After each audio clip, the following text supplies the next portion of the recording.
Welcome back to our YouTube channel. साथियों, जैसा कि स्वागत है आप सभी का अपने यूट्यूब चैनल पर। आज के इस वीडियो में आपको पढ़ाने वाला हूँ डायरेक्ट ऑब्जेक्ट और इनडायरेक्ट ऑब्जेक्ट।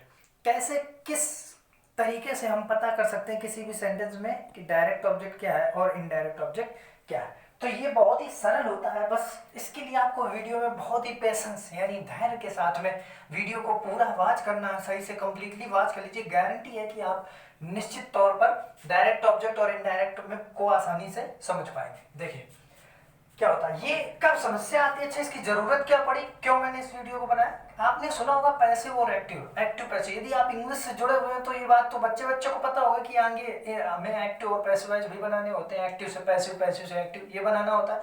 तो इसके लिए आपको क्या करना है, वीडियो को पूरा देखना है। क्यों? क्योंकि जब आप पैसिव वाइज बनाने जाते हैं तो वहां पर आपको दो दो ऑब्जेक्ट मिलना शुरू हो जाते हैं। जो सबसे बड़ी समस्या होती है बच्चों को ढूंढने में कि इस पैसिव को बनाए कैसे, वो दो तरीके से भी बनता है। क्यों? क्योंकि उस सेंटेंस में दो ऑब्जेक्ट दिए रहते हैं, एक डायरेक्ट ऑब्जेक्ट और दूसरा इनडायरेक्ट ऑब्जेक्ट। तो आइए आज हम बात करेंगे इसी ऑब्जेक्ट की कि डायरेक्ट ऑब्जेक्ट क्या होता है और इनडायरेक्ट ऑब्जेक्ट। देखिए बचपन में जब आपको पढ़ाया जाता है, जैसा मुझे पढ़ाया गया, तो कुछ बच्चे ऐसे होते हैं, हालांकि मेरे जैसे आप मान लीजिए, जिनको चंद नॉलेज यानी थोड़ा सा नॉलेज होता है, थोड़ा सा हम कह सकते हैं लिटिल बिट, और वो उस क्लास में क्या करते हैं, ज़्यादा उछलने लगते हैं। कैसे?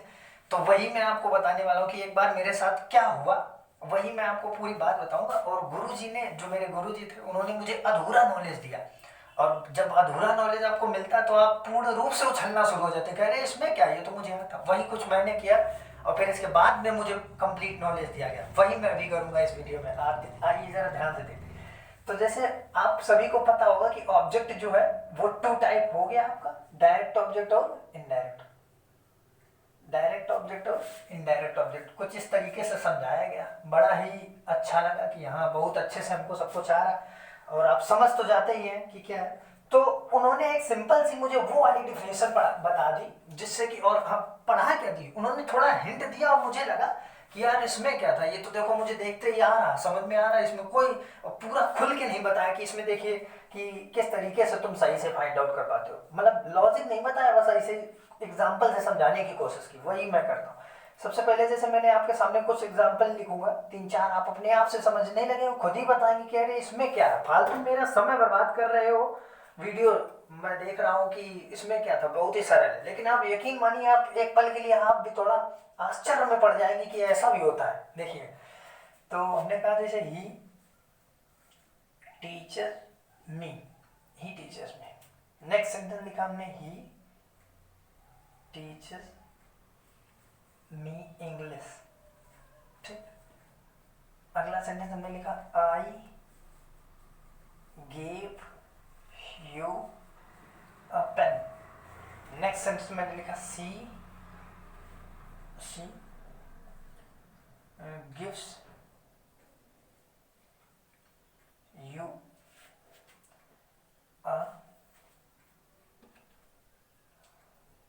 कार। ये मैंने आपके सामने चार सेंटेंस लिखे, बहुत ही सरल है, बिल्कुल सरल आपको देखने में लग रहा है। क्या है इसका लॉजिक समझिएगा जरा। ही टीचर्स मी, वह मुझे पढ़ाता है। देखिए आप सभी को पता होगा कि आई का ऑब्जेक्ट क्या होता है, मी, और यू का ऑब्जेक्ट क्या होता है, यू।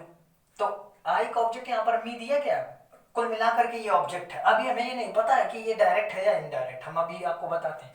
फिर अगला सेंटेंस हमने लिखा ही टीचर्स मी इंग्लिश, वह मुझे इंग्लिश पढ़ाते हैं। मी है, ये तो ऑब्जेक्ट है आई का, लेकिन यहाँ पर इंग्लिश भी आपका ऑब्जेक्ट। यानी इस सेंटेंस में आपके दो ऑब्जेक्ट हो गए, एक डायरेक्ट है और एक इनडायरेक्ट है। ये बात आपको याद रखनी। कौन सा डायरेक्ट है कौन सा इनडायरेक्ट मुझे नहीं पता, अभी आप खुद ही बताने लगे कि अरे बहुत सारा है। I give you a pen, मैंने आपको एक पेन दिया। ये यू जो हो गया ये सेकंड पर्सन है, और यू का ऑब्जेक्ट जो होता है वो यू ही होता है। तो यू एक ऑब्जेक्ट हो गया और एक पेन हो गया, एक डायरेक्ट हो गया और एक इनडायरेक्ट हो गया। फिर सी गिव्स यू अ कार, उस वह तुम्हें एक कार देती। तो यहाँ पर ये जो यू है ये भी आपका ऑब्जेक्ट है और ये भी ऑब्जेक्ट है। एक इनडायरेक्ट है एक डायरेक्ट है, समझिए। कहा जाता है कि मेन वर्ब के बाद में ज्यादातर 99% ऐसा आता है कि मेन वर्ब के बाद वाला जो ऑब्जेक्ट होता है वो आपका ऑब्जेक्ट होता है इनडायरेक्ट ऑब्जेक्ट। ठीक, और इसके बाद वाला कौन सा होता है, डायरेक्ट ऑब्जेक्ट। कुछ ये भी बात समझिए। फिर अब मैं आपको लिखना शुरू करा। तो यदि आपको इनकम्प्लीट नॉलेज, मतलब आप कैसे समझेंगे इसको, कि यार एक दिमाग ये भी लग रहा है कि जिसमें एक ऑब्जेक्ट है वो तो हम पहचान लें कि हाँ ये ऑब्जेक्ट है, लेकिन ये नहीं पता इसमें कि ये डायरेक्ट है या इनडायरेक्ट। लेकिन जिनमें दो दो ऑब्जेक्ट है उनमें एक चीज कॉमन आ रही, देखिए क्या, कि जो जिसमें दो ऑब्जेक्ट है उसमें एक सजीव है, एक सजीव है कि नहीं, और दूसरा आपका निर्जीव है, यानी नॉन लिविंग है। एक सजीव है और दूसरा निर्जीव। अगर हमें कहीं से ये दिमाग लग जाए, पता चल जाए कि इसमें से कौन सा सजीव वाला और कौन सा निर्जीव वाले में से इनडायरेक्ट कौन और डायरेक्ट कौन, तो बस समझो हमने फतेह कर ली, ऐसा आपको महसूस होगा एक पल के लिए। तो चलिए हम आपको बिल्कुल इसीलिए तो बताने के लिए खड़े, बिल्कुल अभी बताते हैं, आप अभी उलझ जाएंगे। तो हमने कहा ही टीचर्स मी इंग्लिश, तो हमने कहा बच्चा जो सजीव वाला होता है वो आपका इनडायरेक्ट ऑब्जेक्ट होता है, जो आपका सजीव वाला होता है वो इनडायरेक्ट ऑब्जेक्ट होता है, ये मैं ही पढ़ा रहा हूँ आपको, ठीक। और जो निर्जीव होता है वो आपका डायरेक्ट ऑब्जेक्ट होता है। वेरी गुड, बहुत अच्छे समझ में आ गया।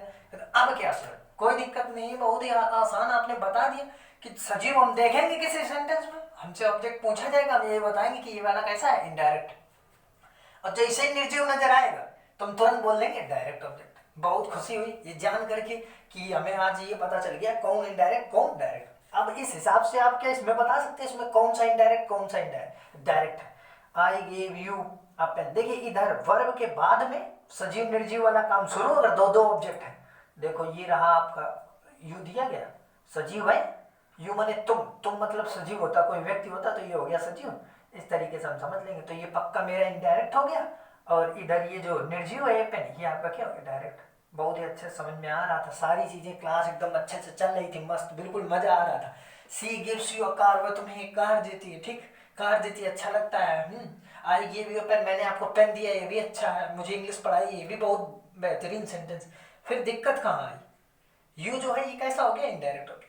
फिर ए कार, यानी ये निर्जीव हो गया, तो हमने क्या कर लिया, ये हमारा डायरेक्ट ऑब्जेक्ट हो गया, किसी से कुछ नहीं पूछना था हमें, बहुत अच्छे से समझ में आ रहा। फिर अचानक से गुरुजी ने एक कलाकारी ये की, और पूरा सारा जो पढ़ाया था कॉन्सेप्ट पिछली 3 4 5 मिनट की जो भी वीडियो बनाई होगी सब बेकार। पता है क्यों, क्योंकि जैसे सेंटेंस उन्होंने अगला ये लिख दिया,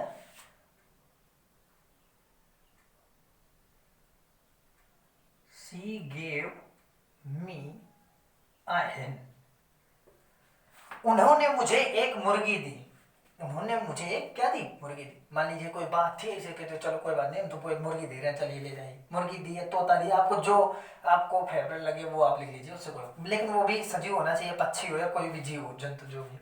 तो अब ये नहीं सी गेव मी जूजू, इस टाइप का नहीं, जूजू जो नहीं, तो सी गेव मी अ हेन, उसने मुझे एक मुर्गी।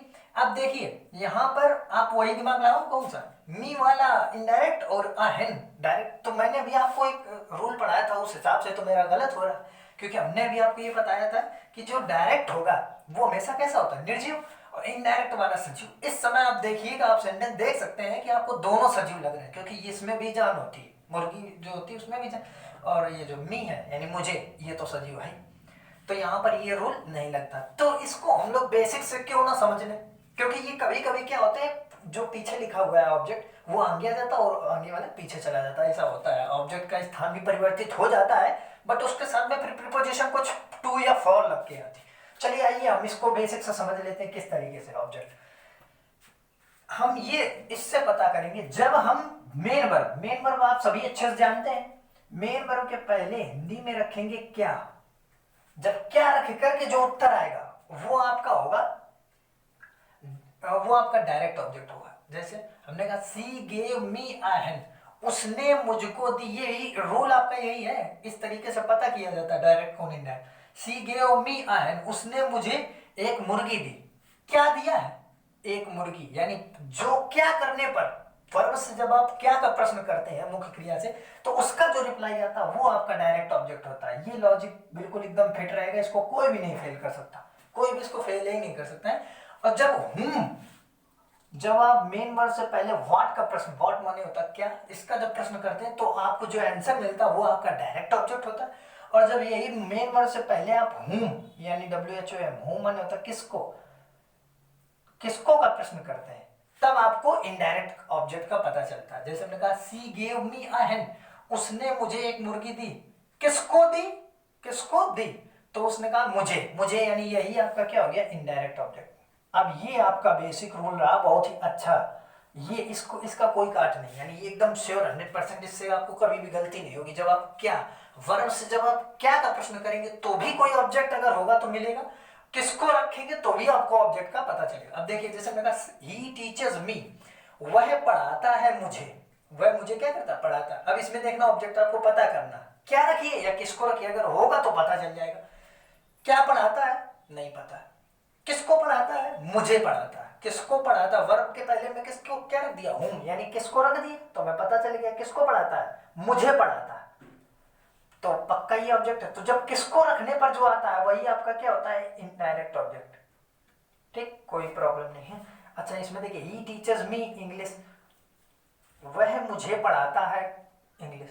हमने पूछा क्या पढ़ाता है, क्या रखने पर ऑब्जेक्ट मिलता है ना साथी, तो कहते हैं इंग्लिश पढ़ाता है। तो इंग्लिश जब क्या रखते हैं तो समझ जाओ डायरेक्ट, क्या रखते हैं तो क्या मिलता है, डायरेक्ट। किसको पढ़ाता है, यानी मी माने मुझको पढ़ाता। तो आई होप आप अच्छे से समझ गए होंगे कि क्या और किसको रखने पर पता चल जाता है कौन सा डायरेक्ट ऑब्जेक्ट और कौन सा इनडायरेक्ट ऑब्जेक्ट। तो इसी बेस पर मैं आपसे बेझिझक होकर के एक सेंटेंस पूछना चाहूंगा और आपको बताना इसमें डायरेक्ट ऑब्जेक्ट कौन सा है और indirect object. They told us stories, एक तो ये रहा सेंटेंस, चलिए एक और दे देते हैं। ही